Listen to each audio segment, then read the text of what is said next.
In the tide-shrouded kingdom of Nerith, children whispered about a crown sunk beneath the sea. They said it pulsed with the last heartbeat of a dragon. Kira, a fisher girl with salt-bright eyes, found a shard of gold in her net. It glowed faintly and hummed like distant thunder. The village elder gasped at the sight and warned her to cast it back, but Kira felt the shard call her name. That night, waves climbed higher than the moon. A shadow moved below like a coiled serpent of light. Kira dreamt of scales and wings curling around a throne. The shard burned warm against her palm. At dawn, she set sail alone in her small boat. Mist wrapped her like a silver cloak. A gull with one crimson feather landed on her mast. It spoke. "Follow me to the drowned crown." The sea turned glassy, showing ruins beneath. Towers of coral and broken statues pointed upward like fingers. She dived into the water, breathing as if air. The shard guided her with a steady glow. Eels of silver teeth circled but did not strike. The shard's light held them back. A gate of ribs appeared ahead. It opened as she neared. Inside lay a hall of driftwood and dragon bones. Pearls lit the walls like stars. On a pedestal rested the crown, blackened by depths. Tiny sparks flickered between its points. When Kira touched it, a voice roared through the water. "Who dares wake Dragonheart?" The sea trembled as a massive eye opened below. Scales glimmered like storms. Kira held the crown close. "I only wish to return you to the sky."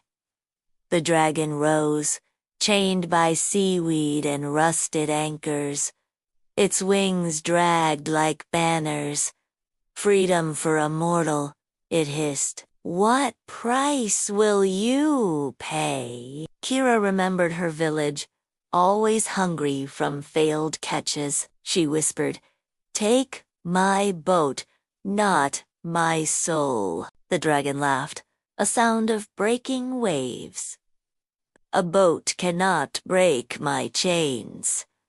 She placed the crown on her own head. Power surged like tides. The anchors cracked, and the dragon's bonds snapped. Light burst upward through the sea. They shot together to the surface, scattering spray like jewels. The gull cried triumphantly. Storm clouds rolled back, revealing a sun the color of molten coin. Fishermen watched from afar in awe. The dragon circled the sky once, shaking off centuries. Its scales turned from dull to iridescent. "You have worn my crown," it said. "You carry my breath." Kira felt her lungs fill with wind and fire. She rose above the deck without wings. "Come," said the dragon. "One flight before the tide returns." She climbed upon its neck, gripping the warm ridges. The world fell away beneath them. Mountains flashed by like green teeth.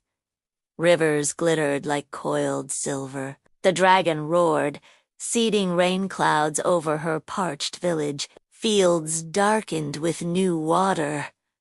Children laughed as drops fell. Nets filled with fish again. Kira's heart swelled. She had not left them helpless. The dragon nodded once.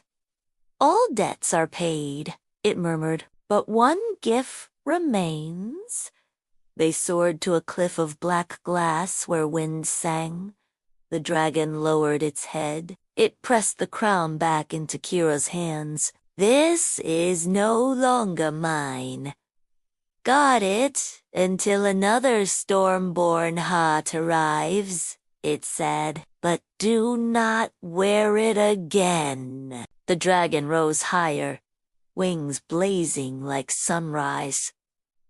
Its shadow stretched across the sea. With a final beat, it burst into a rain of sparks. Each spark became a tiny silver fish leaping into the waves. Kira watched until only the gull remained, circling quietly. The crown in her hands felt lighter now. She sailed home, and the villagers met her on the shore. None spoke, but all bowed as the tide glowed gold. That night, the crown became a beacon on her windowsill, shining soft as moonlight, and Kira knew legends were born not from power but from the courage to set power free.